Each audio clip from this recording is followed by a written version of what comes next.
Hi, and welcome to the New Property Show. I'm Steve McMenamin. On this show, more from Gary Brown on wealth creation. Dax is back, and he's going to talk to us about eco-villages. Our panel is back, and will discuss with us the future of home design and technology. But first, 𝗪𝗢𝗢𝗣𝗡 on the evolution of homes. Ian, thank you for joining us on the New Property Show today. It's a pleasure to have you. Thanks for letting me be on it. Excellent. So, first question, it's a toughie. It's really houses nowadays. You and I have had a discussion off camera. Houses have changed. Built from the 1960s traditional household, which is big backyards and traditional family, versus to, I guess, what you would call a mismatch nowadays. Do you want to talk to us a little bit about what's happening? Yeah, so I can go back earlier. 1888, the standard Australian home had 35 square metres, and inside that 35 square metres were 5.5 was the average size household. So you got a building that's 35, household of 5.5 people. 1960s, 85 square metre home, built mostly by L.J. Hooker before he became a real estate agent, because no one could sell those 2-bedroom, 1-bathroom, 85 square metre homes. In that house there was 3.8 people. And then you fast forward to 2011, Australia builds the largest houses in the world at 246 square metres, and in those houses, 2.38 people. Australia has again got the gong for the biggest house in the world. And if I took my Australian builders and I took them over to Hong Kong and I said, build me an Australian house in Hong Kong, you could fit 22.6 Hong Kong houses in one Australian house. Incredible. And so households have changed by getting smaller, but the actual mismatch is that we're continuing to build these large 4-bedroom, 2-bathroom homes that are now not being used for purpose. And when we've got singles and couples making up the majority of the census data out there, something has to change. So the old saying, bigger is better, it's not always the case. No, like small is the new big, or less is the new more, as some people will say. And so for me, you look at that, census data is showing more and more. We've got, between 2016 and 2021, out of all the new housing built, 83.5% of it was 4-bedroom houses, basically, right? At the same time, from 2016 to 21, the makeup of the Australian household is 69.5% of every new household that got produced in that 5 years is either singles or what we call a double household. So it could be a couple together, could be 2 siblings together, could be a single parent with a single child. So if we've got 70% of the people needing smaller 1 or 2 or studio bedroom homes, and the majority of the homes being built are 4-bedroom, then we're not actually catering for the demographic. So what's the solution? Solution is the adaptable home. Now, I'm a co-living expert. I've been investing in property for 32 years. I'm a property developer. I stumbled by default. I became rich, which was lots of zeros in my bank account, but the unhappiest I'd ever been. And I was actually suicidal. I was about 8 hours from ending my life because the money didn't make me happy. That was always the goal. So I pivoted and by chance stumbled across co-living, where I could take a standard, normal, everyday house anywhere across the country, almost anywhere, forget New South Wales because that's where the biggest problem is and they don't want to create the policy. And I could, through a private certification process, convert that house into little studio apartments where everyone has their own sitting area, their own bedroom, their own bathroom, and they share a common kitchen and a laundry. No one ever goes to the common kitchen in these houses, and so I became, by default, the go-to guy that created policy around the country. So if there's a government that wants to create a policy, I am the advisor to create that policy. So we came up with the adaptable home.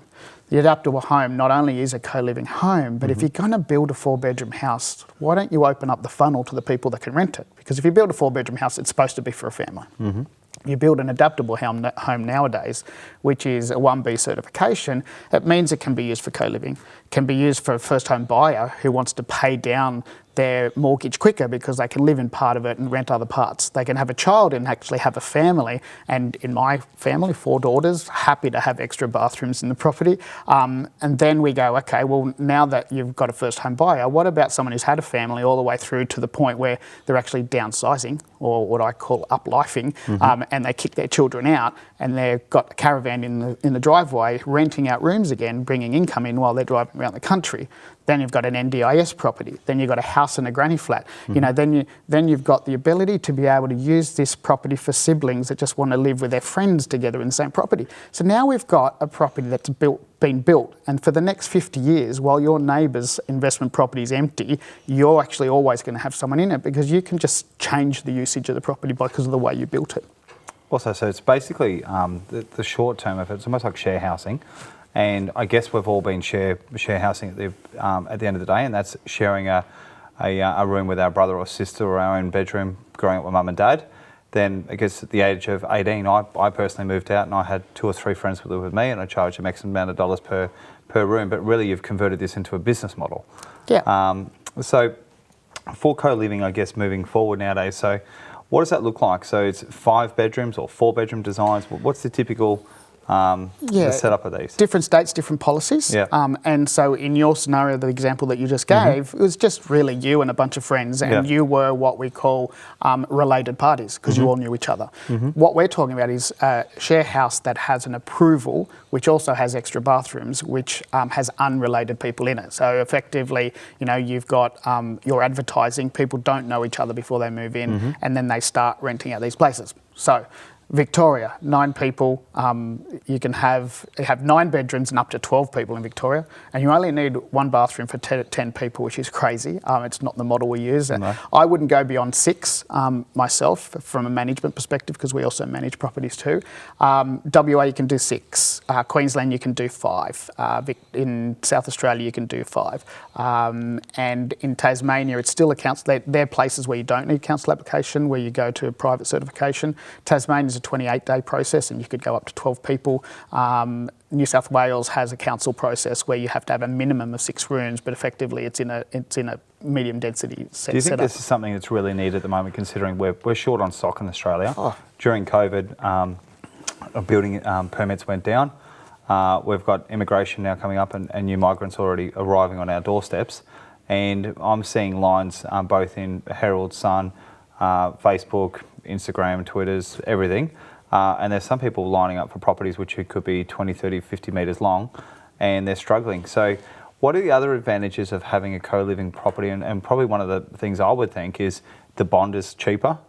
Typically these properties are furnished as well. You don't have as many outgoing expenses, so it's a lock and leave sort of setup. So do you want to touch on that a bit? Yeah, look, no one loses out of what we do. Yeah. Effectively, what we're doing is, instead of creating 1 front door, we're creating 5 front doors. And if the majority of the people are singles and couples, then that's where they go to.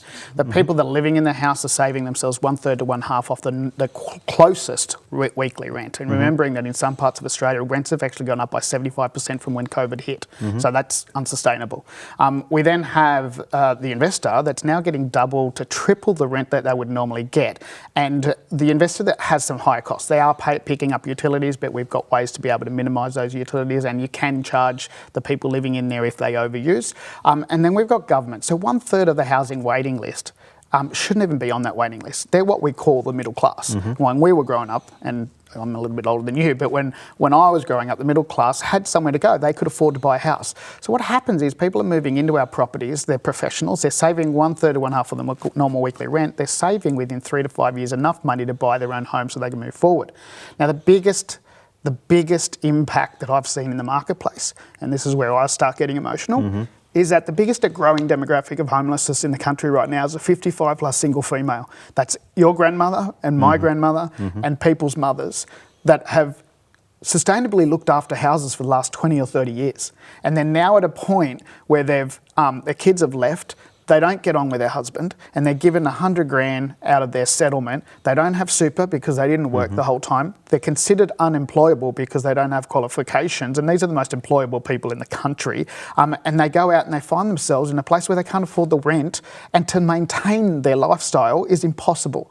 So they're actually our anchor resident. And when we first started, we put a whole bunch of them in one house, and they almost killed each other, right? So what we decided was maybe we need her to be the matriarch of the house. So we anchor resident a 55-year-old and we build a home around her. And it works perfectly. And if anything, if that's the only area that I affected in a positive way by doing what I'm doing now, because everyone 10 years ago everyone thought I was nuts. Everyone wants to do co-living now, and I see this happening all over the place. Instead of creating one front door, we're creating 5 front doors, and we can change the marketplace very, very quickly. So you're doing a lot. No, this is a purpose-driven community as well. So I think one of the benefits of being a landlord too, and there's viewers and there's different people that comment and think that landlords are greedy, and it's Australian philosophy, but the more you climb, the more you're going to get pulled back down. But you're actually purpose-building properties. You're saving lives, of course, because we've talked about different topics there, but also you're creating a sense of community around an individual. So indirectly, as I said, people even slowly into depression, mental health, you're actually putting supportive individuals around there. It's almost like a big brother, and I think one of the things that I've noticed that people are more comfortable with this. I did an exercise a couple of years ago where I went and lived in an Airbnb for a month. I lived in a couple, and I wanted to feel, because I had this co-living design in my head, what it felt like to live with other people. Yep. And how that worked. And I had some interesting experiences with that as well. But I think versus an Airbnb is I was in and out. And you're booking. If you don't rebook it, you're out of the property. Here, this gives you security. So let's talk about leasing. Are these typically a 6 months lease or 12 months lease? How long's a tenant stay? Our metro stay is about 12 months to 15 months, and that's the average. So generally, we'll get people in there for years. Yep. Our regional stay is somewhere between 15 to 18 months, and it actually extends out past that, because regional, once they're in and they're comfortable and happy, they stay. So it's a standard lease. As a landlord, we do have a little bit more freedom to be able to give notices quicker and move them on quicker, and that's based on the fact that obviously you've got multiple unrelated parties living in the same house, and everyone has to feel safe in their own home. So look, that the ability to be able to control from a landlord perspective, and what you said is exactly right. As a landlord, there are some people, mum and dad investors particularly, which is the majority of the marketplace, that don't want to sit at the end of the barbecue table and say, I'm a property investor. But now they can actually sit there and say, you know what, I am a property investor and I'm creating community again. I'm actually bringing back genuine community connection by providing what I provide, and I'm helping out 55-year-olds, and I'm also helping 25-year-olds to be able to get themselves to a place so they can buy something into the future. Because let's face it, if you've got a 25-year-old living at home, they're not there because they like their parents. It's just the cheapest option. I think so too. I think one of the things that I've most enjoyed about my career was helping first home buyers. Typically nowadays, my average client is, well, 95% of my clients are actually an investor. Yep. But this is almost a hybrid where you could help out a first home buyer and have a rental property on top as well. And I think that's the best way to actually pay down debt. For the viewers that are watching, and I know you've been in the education space, but I'd like to just add on a couple more tips. Would you give us like 3 other key elements, your tips for success for 2023? Don't look at the media. I see that between now up until 2026, there's going to be further growth in the property market, and everyone's talking it down. I was one of the few that actually picked the COVID up, and that's simply based on having a look at Phil Anderson's property clock and add some other bits to it. So that's number one. Number two is hang around a tribe. Hang around a group of people that are in the same scenario. If you want to invest in property, hang around people that invest in property. Don't talk to your parents, don't talk to your siblings, don't talk to your friends, because they're going to tell you and scare you and you'll never do it. And the third thing I would say is that if you're going to invest for the fact that you're going to get something out of it, because it's a goal-driven thing, not for a financial gain. The financial gain's important, but take it from someone who almost ended his life, who was so driven by the dollar that when he got there, he wasn't happy. So the key message to that is money doesn't make you happy, but if you think it does, then get to that place. So purpose over value. Absolutely, 100%. And that's where things start to make a difference. When you're driven for a purpose, the money will come with it. And you've been fantastic. And thank you so much for coming on the New Property Show. Thanks for having me.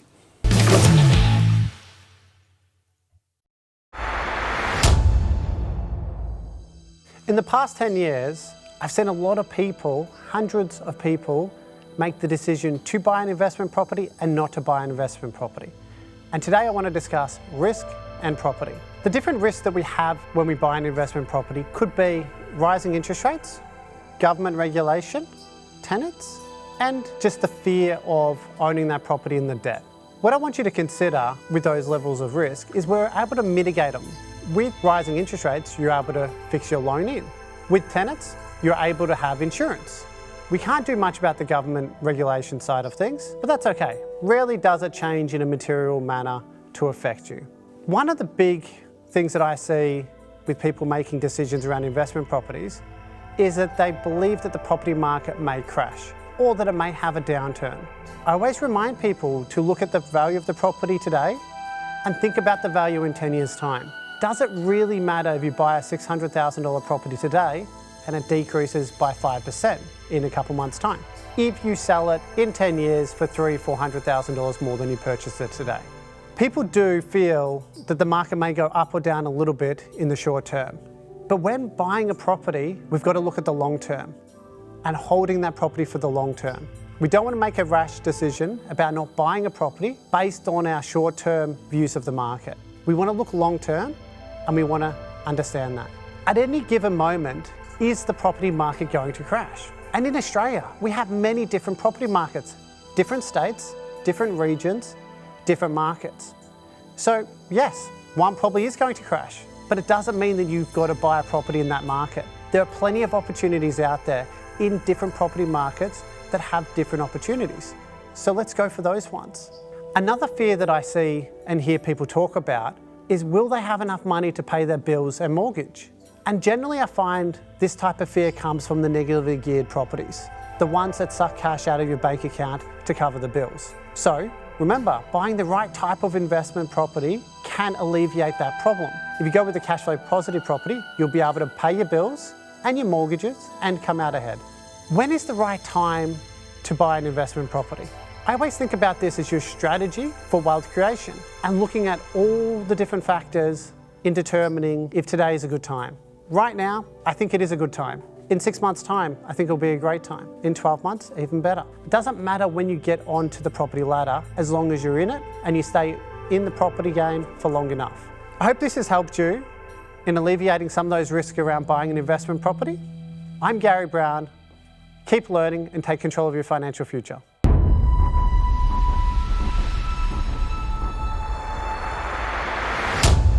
Dax, welcome back to the New Property Show. Thank you. New topic today, eco-villages. What are they?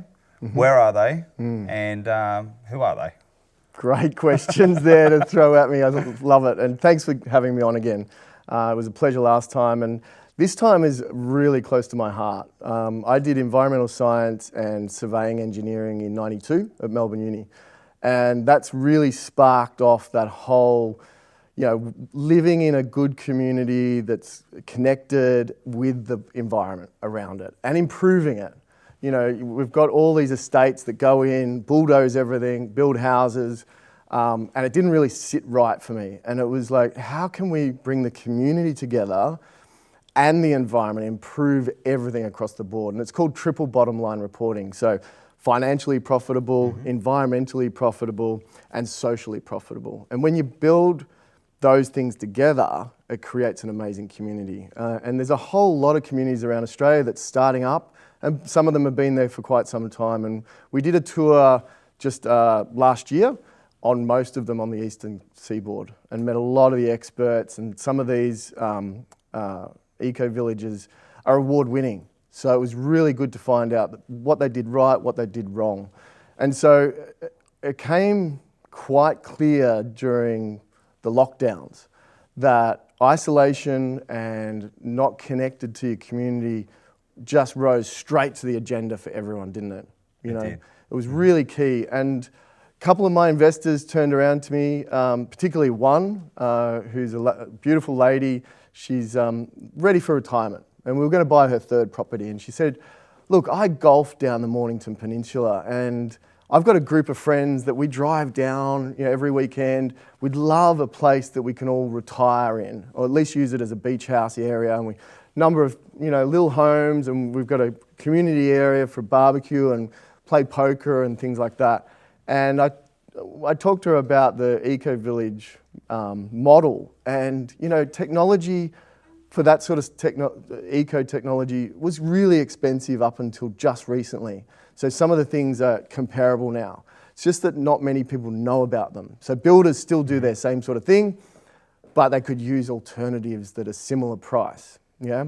So she loved that idea. And now we've got a group of golfers and we're looking for land down there to actually build their eco community. So you're really working with what it seems like is people that just have a common goal, which is connect, which is the word community.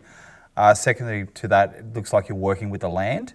So your development really needs to come in from the ground up. So you're not looking for doing a land development then a builder later. You're actually coming in with the project from the ground up. So talk to us about that. So is it the typical estate layout? Are you just going to have the 4 roads and a court? How does that look, and how would you work with that? So do you put the community in the centre and then build around it, or what does it look like? It's a good question, Steve. I like that. Yeah. So it is very different. The first thing you have to look at is the groundwater table. You don't do that on an estate, but you want to know where the water flows because you want to build in alignment into the ecology of the area. So if you've got groundwater running down and when rain hits, how does it run down into a certain area? You want to keep those as natural as possible and build around that. Now, talking about what you said about how do you build the community, really depends on the community and what they want to build.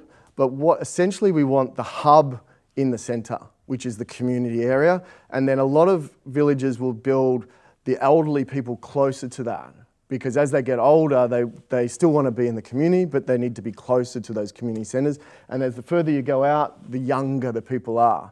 So you almost have this flow of age. It's reminds me, pardon this, but I almost feel of the word, it's almost like a pack, like a wolf pack. You've got a leader to the front, leader to the rear. And it's built around, I guess, harmony. And I'm liking the way that you work with the land. What does the building materials consist of? So we're still bricks and mortar. I know on the show we're going to be talking about 3D printing as a separate subject at some point. But what are you hoping to construct these buildings out of? Yep. Primarily, it depends on the R rating we're going for. So we're looking for somewhere around the 8.5 to 9, even 10. And that really depends on what you put the houses together. Ideally, the houses are hempcrete. It's a fantastic product, heat resistant, great thermal insulation. If you build the house in the right passive solar design with hempcrete and triple or double or triple glazing, you don't need an air conditioner, even in the hottest conditions in Australia. It's amazing. And this one in Mornington Peninsula, or that Bayside area, I guess what size land are you looking for, and how many people do you envision living in this community? Yeah, good question. So we've got 12 interested parties right now that have signed an expression of interest for that land. So it depends on how big we go. We won't go any more than 20 for that, and we probably need about 40 hectares to start with on that. And that'll cover, the vision is if you've got the community house down there or the tennis courts and things like that you want to use, you want to be able to walk out your front door, and with regenerative farming and with your vertical farms for your organic veggies, you want to be able to walk from one end of the village to the other and collect a plate of food. And that vision where it integrates all the food on the way and the communities you see, it just enlightens people. People get really excited about that. So we want to achieve that. I was recently, I think I was at the back of 𝗪𝗪𝗡𝗏, and I've seen these old communities, and I see the community garden, and I figured when I'm old, I'll be found in the garden, literally just, as I said, grow my own veggies and doing that. And there's a sense of satisfaction when you're actually able to provide as well. So not only are you creating opportunity here, but you're giving to the people. What type of people, for those watching the show, should they reach out to you and talk to you about? Obviously you want a community of golfers in the Mornington Peninsula. What's another example of community you'd like to create? Yeah, look, the Mornington Peninsula project, there is a number of golfers, but that doesn't exclude other people. I think the biggest thing with this is it's an eco-village on your own terms. So if you want to move into this community and use all the facilities and be a part of the community, but don't do the veggie gardens and don't do the maintenance, you'll just pay the strata. We've got a system that we're working on at the moment so that if you want to contribute to the community through veggie gardens and infrastructure upgrades or maintenance, or there'll be a whole range of things, then that will contribute to your strata fee deduction. So you can almost work in the community to support your own lifestyle. So it's really an eco-village on your terms. We've found in the past, if you have to do certain things, it segregates certain people from joining us. So we're looking for people that are like-minded, really interested in this, but just don't know where to start. I'd love to have a chat with them and really get them on that path, because I've been doing this, study and research since 92. Beautiful. Well, very, very exciting. Obviously, love to have you come back. I want to learn more about these communities, and I would love to see one in action. But Dax, very, very interesting topic, and would love to hear people sort of reach out to us that want to, maybe have a few questions for you or discuss the topic further. We'll certainly make sure there's something up on our website, but very interesting, new and innovative, certainly not something I deal with in the house and land space, but can't wait to see it come to fruition, and thank you for joining us on the New Property Show. You're welcome. It's been fantastic. Thank you.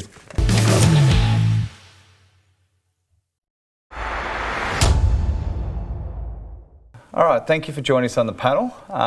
Surprise topic, building and innovation 2030. What a home is going to look like 7 or 8 years from now. Let's start with you, Tom. So you're bringing out 3D printing. Architects just hopefully still needed and around. Trade's going to change. What do you see for the future? I see there's kind of a couple of different things that we will be seeing moving forward. Number one's obviously with regard to robotics. The more automation that starts to come into the building of these buildings, it's obviously what we do. I see that as being one of the key areas, but it's also around how the home itself is put together. It's creating these kind of more modular living type homes, which I'm sure will be spoken about throughout the rest of this panel. But there's also some other things in the way of kind of artificial intelligence and the software side of things. So whether it's being used for the design of the building, so in generative design, whether it's being used for the monitoring of the building, so we know what the life cycle of the building's like. I see there's a lot of technology that can flow into the construction industry that just isn't being utilised at the moment. I remember watching Beyond 2000 over 20 years ago, and I actually thought that I'd be able to tell my fridge to turn down the temperature and get the food ready on the way, almost like the Jetsons, but that obviously hasn't happened. But I'd love to see some technology sort of really coming out. But do you think it's going to be more homely or not? Because I don't want it really to turn out like, individually we like to create homes, but if you really think about it, we're building homes over 10 to 12 months like that when they can build cars. They've sped up the process with how quickly they can build a car, yet coming off a production line, yet a house is still such a slow process.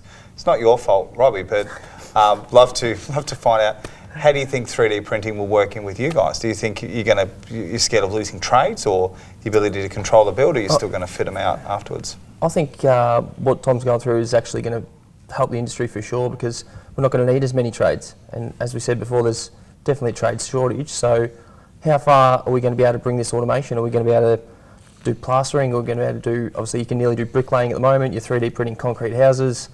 When are we going to have robots that can put timber together? Because everyone's going to like to custom build their house and make it theirs. So how far are we going to be able to bring this automation in terms of building a custom home? I think we need to look not only of what can happen on site, but also what can happen off site. So there's a lot of work that's been done in the way of kind of prefab construction. Yep. So there's that whole area as well. But if you look at what can be done on site today and what can be done on site moving forward, the more we try and automate those processes through, once we can map that building, you can then automate that building. So one of the key things with mobile phones, which people didn't really realise, and this is probably going a little bit off track, but what happened with mobile phones is there was GPS, so people were able to find out where they were, and that was then able to be used for things like Uber, for Airbnb. Like GPS was this amazing thing that spawned out of mobile phones and had this on-flow effect into our day-to-day lives. Mapping our builds, I think, will have almost a similar effect. So it's nearly like the birth of the next generation of building. I think so. Yeah, I agree. Might throw you in the deep end here. What about energy as well? And obviously we can open up the topic as well. But I think the way that we produce energy is important because it's one thing that's not really talked about. But if you have what you'd almost call smart homes, where they're all connected, there's a series of 15 homes in a row, maybe playing off the same grid, or they're using a recycle system. Do you want to sort of touch on that? Yeah, I mean, I agree. The modular building is something that happens. It doesn't work right now because the tipping point is that you can't finance them, which means you either have to private finance money, which is crazy money, until they're on site. And then, you know, you look at the current cost of building a modular versus, and we actually own a modular company which is in hyphenation because when the Australian dollar was strong it worked, but when the American dollar got stronger, then out of China, that's what you're paying for. So, you know, by the time you've waited for 3 months for it to come out, and then you've got to stump it, and then you've got to do electrical connections and plumbing connections, it doesn't quite work. So there is a tipping point that'll come. I think from an energy efficiency side of it, yeah, it's really important that this is now coming in where you can start gridding. And so in a past life, I also did wastewater systems where we did grid a number of homes together in a wastewater system to AAA water that would go back and flush, and you could have a whole combination of that happening, and it's a great idea to do that. When it comes to your fridges, there are fridges out there now because we just went and looked for a fridge, and they're like $6,000, 6 internal cameras that you can get onto your app and have a look at what's in the fridge. So if you're on the way home, you need to buy something from the shops, you could, and you can lower the temperature and up the temperature as well. You know, that technology is coming. I also think AI is getting to the point, like right now I can get onto ChatGPT and ask him to write me an article, but there's no doubt that I could buy a block of land and say to ChatGPT, what's the perfect home for this site right now according to everything that's around it and the demand that's required, and out it would pop a design ready for a 3D printer to put it together. Absolutely. And you know, when you look at the thermal efficiency of concrete in a 3D print, like I live in a 130 cubic metre bunker which is built into the hill, and the thermal efficiency on that is somewhere around 8-star rating. You know, it's the same temperature all year round, it doesn't change. And I think that's going to come back into it, like you've said, that the house of the future is going to save energy, it's going to produce energy, it's going to be integrated within the community as well, and it's going to be designed exactly for what the community needs. Also too, one of the things that may change a little bit is garages may disappear. And that's if we get to a position where you've got self-driving cars. And I know this is the forefront, but this all begins with conversation. But it may get to a point where you almost Uber a car, you don't own a car. That car pulls up out the front, and even how driveways are operating. So they could even bring, the house could come forward. You may not need a 6 metre or 4.5 metre setback. It could almost be street frontage, and you're pulling up to the front, and even curb and channel may disappear. So I think even the way that developers look at land and the way we use it, because we actually waste a lot of space with footpath, then nature strip, and the road, obviously there's some safety implications there as well. But I think if you grid a system, yes, the family home dream may go, but I think that it will almost be just about efficiency, and really that's just driving on the roads. What are your thoughts? It's funny, we're working with a company over in Saudi Arabia as well on the quantity surveying side, and there's quite a number of key developments over there, and one of them is called 𝗪𝗓𝗏. It's a 150-kilometre city. Are you part of that? So we're sort of working with them on the quantity surveying side as a bit of a partner. But it's quite interesting that those guys, you know, seem to be ahead of what's happening. There's going to be no cars. It's all based on, you know, the train system, all tunnels underground. They want to harvest the rain to have, you know, the greenest city in the world. So this technology already out there. I think, you know, we've just been a little bit slow to adopt it. In terms of me, from a quantity surveying point of view, in the last 6 to 12 months, you've seen prices gone up 30-40%. You know, that can't continue. Otherwise, those are 1 million affordable homes the government wants to build. There's no chance. So we've got to start to think of new, like I said, new policies, the modular homes. They've got to do something around planning for that. The technology with the 3D printing. The governments have got to start to be a bit more creative and look outside of the typical structures now. I think some of the things that's unfortunately going to happen depends on where you sit with this and how much you're into alternative outcomes would be that there is smart cities and there is other things that are talked about at the moment that could be in some flood affected areas and new whole cities redeveloped. But effectively what may happen is you'll have communities of people, might live in 12 to 15 squares or very small modular homes that are just lined up and they're basically just beds. There's a whole new world coming in terms of the way that some of the design could happen. So the traditional dream of owning a big block and house may actually change altogether. Could be reinvented, and I also found that quite scary also. But what I think also too may happen, and this is probably going back to you, is some of the workforce. I've seen the development in robotics. Okay, at the moment you've got military robotics. You could also have a specialist robot that goes in and does the plaster, does the fitting, puts the roof on, and I think there's probably a way you could save time with housing, and that's really if you just, let's say at the moment we can't solve the slab issue with fitting that, and we put the modular up, you could almost helicopter a roof in and just drop it. It's just almost like a techno. And you wouldn't even need a pilot. Wouldn't even need a pilot because the drones will be able to do that. So have you got any insight there, Tom, in terms of other weird concepts that may be coming that we don't know about? So stuff that we're doing actually today, I guess concrete 3D printing has been around now for about, the original patent for concrete 3D printing was back in 1969. So it's been around for quite a long time. In the last 10 years, it's really gotten a fair head of steam. And one of the things that has always been a problem for these printers is monitoring what's going on with the material. So concrete hydration, you have evaporation as kind of your key metric for that. And to manage that by eye is very difficult. And that's typically how a lot of these printers are run. It's all done based on who's the person actually operating it. So you have a lot of operator error. So if you use something that can process that, like an artificial intelligence, you then have the ability to create a more efficient build process, which actually ends up having more and more flow and effect. So we've introduced this technology already into our machines, where we've got the ability to monitor the environmental surroundings, monitor what's going on in the pump, monitor what's going on with the material, all the way through its delivery to the point of extrusion. And then from there we can pick up other measures as well. So we've got cameras and we've got other sensors on there that pick up what's actually going on with the material once it's extruded and it's in position. Last question, just before we sort of wrap this panel up.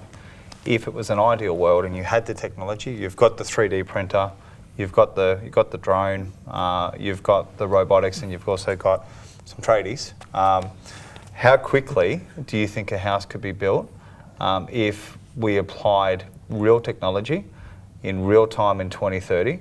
How quickly do you think we should be able to get a home up and ready and operational? Well, I've seen, even what they've done in Europe, parts of Europe, where they've literally put a house up in a weekend. These huff houses that they build. So in terms of, I'm from the UK. To build a double brick house, it might took close to 12 months. I couldn't believe it when, Metricon's advertising it for 12 weeks, So, from what I'm used to what they do here, and then we're talking about doing it quicker again, anything's, possible. Yeah, definitely. I remember funny thing you was talking about the other day was the government policies that need to be brought into place to support this. I was at a conference the other week with Steve Jobs was in the audience, and he's said to put his hand up, and it was to do with the M1 expansion on the Gold Coast, the second M1, and he sort of said, well, we're spending billions on this, second M1, and it's going to take 10 years, there's flying cars already out there, in China, apparently there are 50 plus different prototypes of flying cars. Why is the government spending all the time and resources building all this infrastructure when